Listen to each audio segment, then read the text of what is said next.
All right, sports fans, we'll be talking Dolphin schedule for the 2025 season. Stay tuned. Sports Nights with Jorge.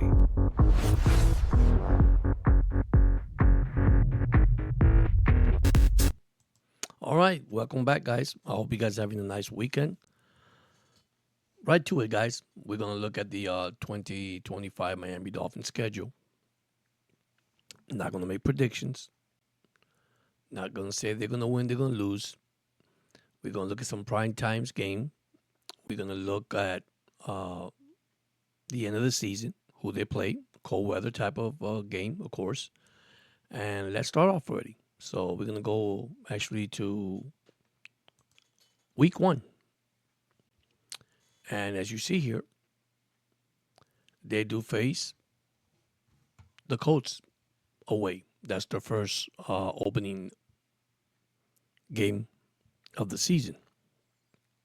That's going to be on CBS at 1 p.m.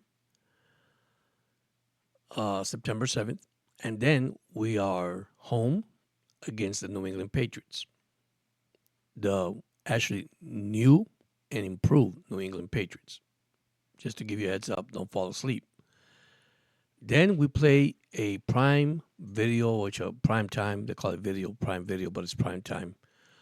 8:15 p.m. on 8/14. Now, think about it. Between the Patriots and the Buffalo Bills, there's only a 4-game rest right there. You got to fly to Buffalo. The good thing about this here, guys, it's not cold weather season, especially in Buffalo in September. Might be cold, but it's no snow. Okay? Then they follow, going back home, September 29th at 7:15 at ESPN. Another primetime game, by the way, against New York.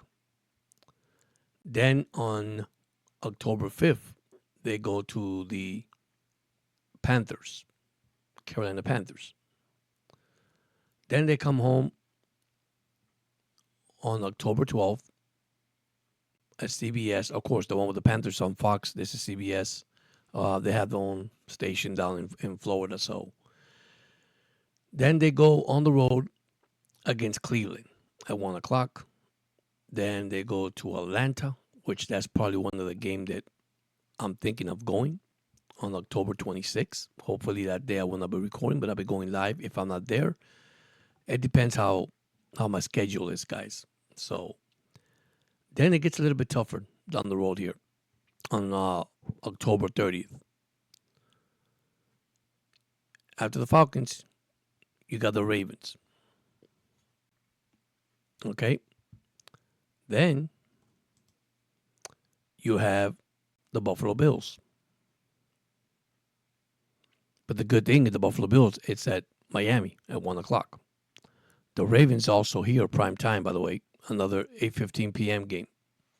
So that's another 4-day rest with the Falcons playing on the October 26th, then coming down on October 30th and playing the Ravens. Now, from Atlanta to here to Miami, it's not that far.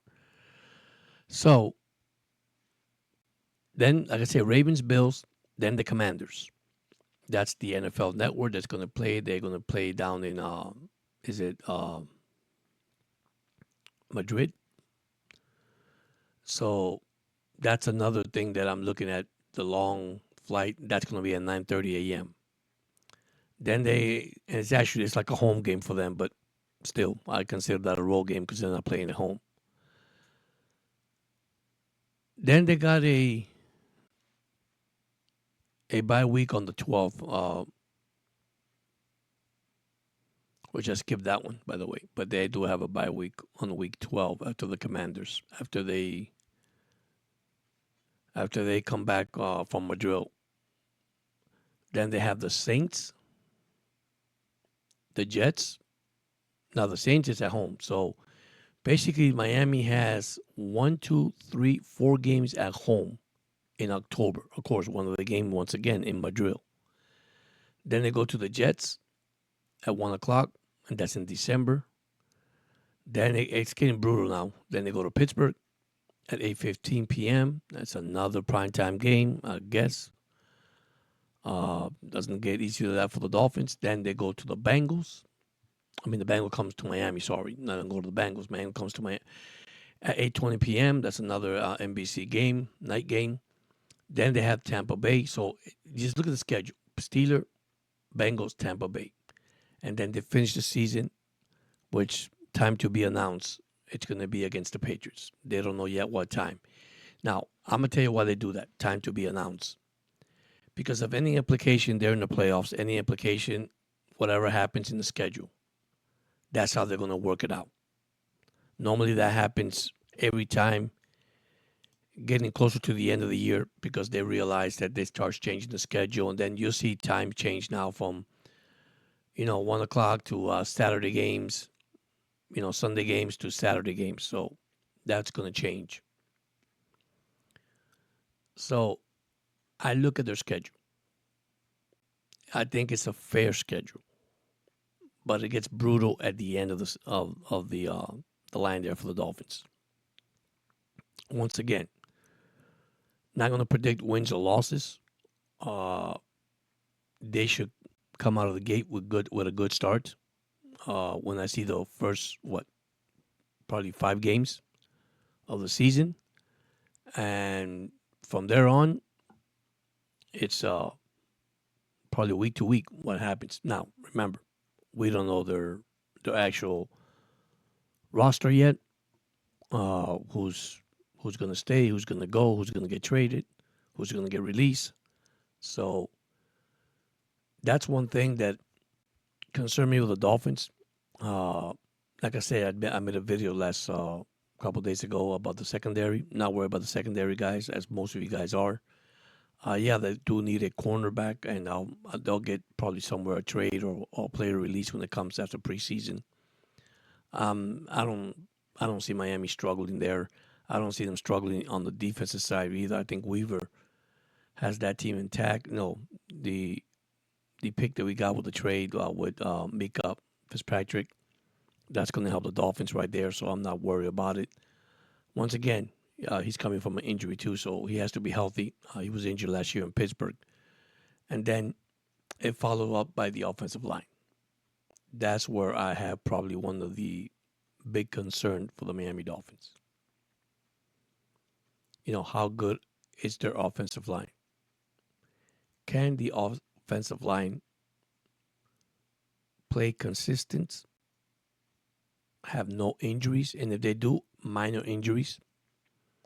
Their backup players for offensive line, not too crazy about them, but listen, I'm a person to give the player a chance. You know what I'm saying? Daniel coming out from torn ACL, the offensive tackle they picked him from Pittsburgh last year. We don't know his return status. We don't know if he's going to start the season, which I doubt it. When you have a torn ACL, you don't start right away. That doesn't happen. That doesn't occur that often. It takes a while before to recover. And we'll know that as we get close to practice. We will notice the players that are healthy, that are playing with injuries and recovery from injuries. You could re-injure your injuries. We know that. So we don't want to have that in the Miami Dolphins. This is the thing that has hunted the Dolphins for years and years after years is their injuries, especially since Tua joined the Dolphin organization. We could complain here and whine and say Tua is it's a liability or whatever you want to call it for the Dolphins. He always get injured. He's always injured. His hip, his concussion. You could name it. All that goodies that we always talk about in the podcast. But I'm gonna tell you something. It's the whole team.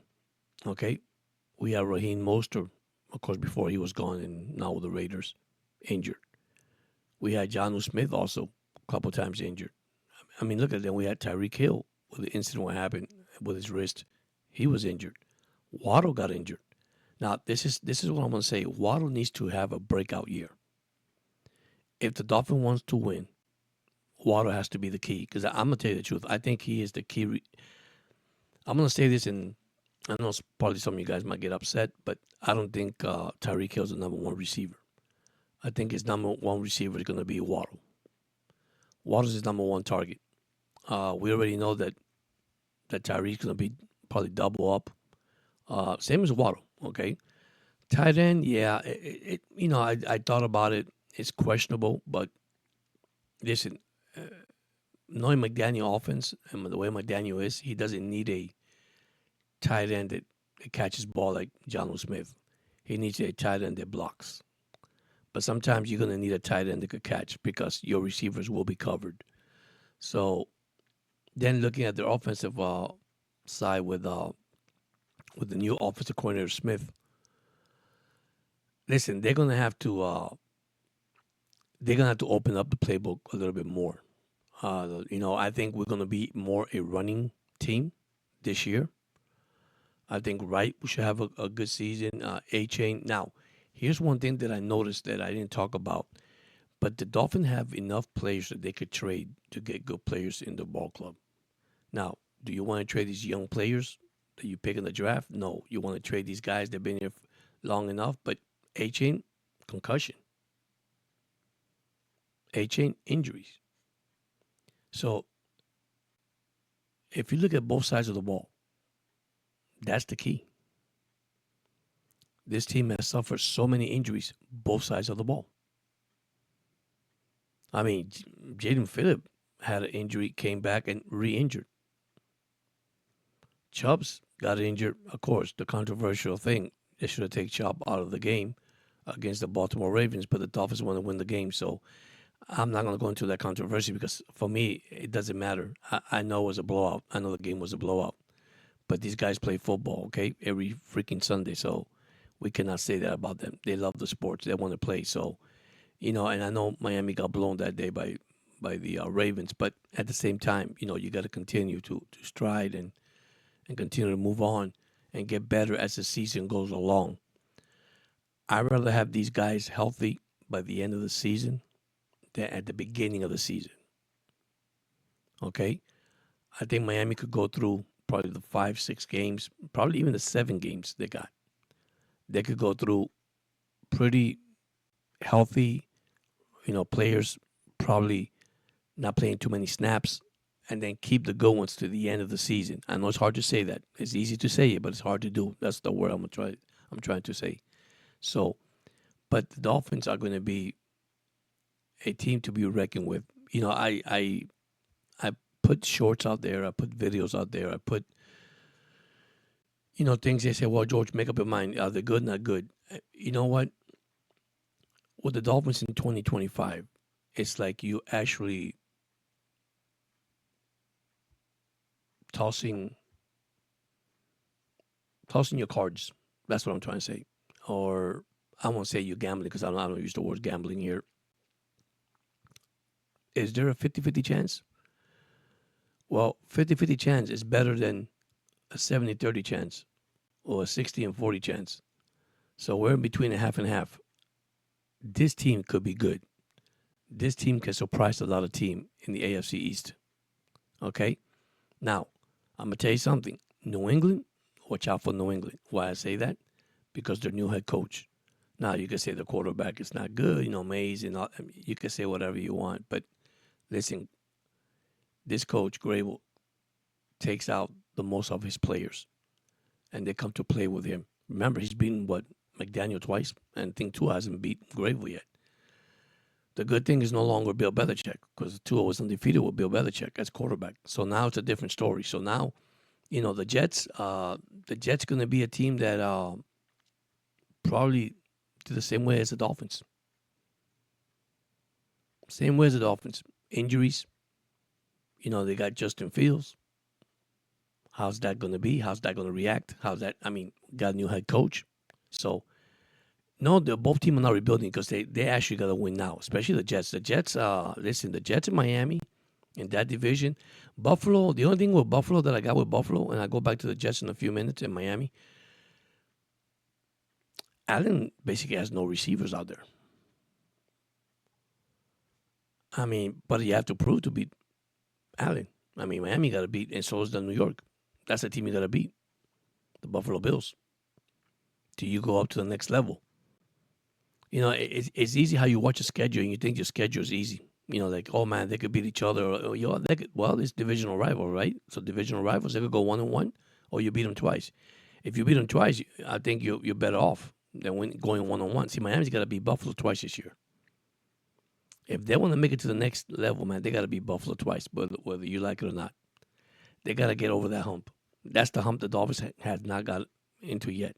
If they get over that hump, they'll be okay. I'll go back with the Jets. The Jets also has to go over the hump. They got to beat Miami twice, even though they won 1-1 last year. But it doesn't matter.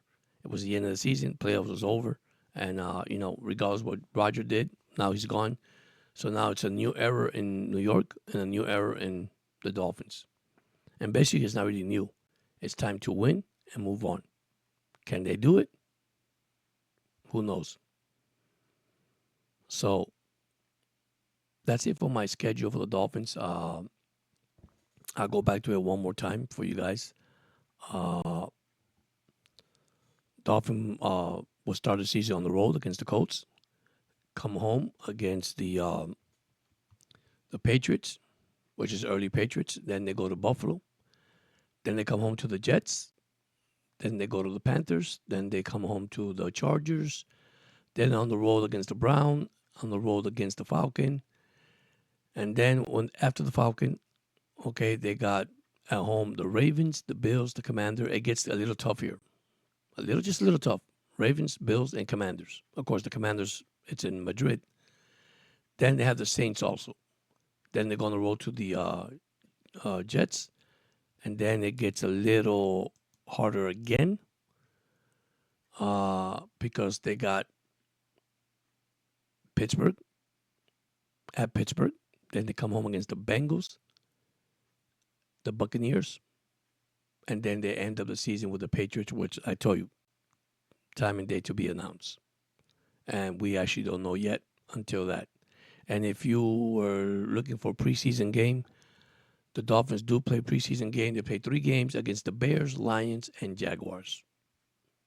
So, I'm optimistic that this team could really do something, guys. They really, I mean, they really can. They can surprise a lot of teams. Actually, they can even surprise themselves how good they are. But I'm not going to buy that thing that, they're good on paper. I don't need the Miami Dolphins to be good on paper. I need the Dolphins to be good on the field and win on the field. And that's something that we have to understand. Okay, this is the season that, Miami has to win it all. Or at least every fan wants a playoff win. I'm not going to be content with a playoff win, guys. I'm not as a fan. I'm not, because between me and you and everybody that's watching this podcast, we actually tired of losing. We actually tired of not of getting all these good players and all these personnels that we have, and suddenly we're not seeing results. But this is the year that we want to see results. So hopefully the Miami Dolphins could surprise all of us this year. But anyhow, I want to thank all of you that have subscribed, those that have given me the thumbs up, the like buttons, and all that. Listen, you guys have a nice weekend. Tomorrow's Monday, back to work, unfortunately. And listen, go Fins all the way. And listen, don't forget to see my shorts. I do have a couple of shorts out there that I do send. Like I said, once again, I send inspirational shorts, and I spent, and I'm sorry I spent. Ooh, sorry about that. Ooh, I wish I could spend. But anyhow, what I meant is I done some shorts, inspirational shorts, and I do some dolphin shorts and whatever updates that comes along through my short on YouTube.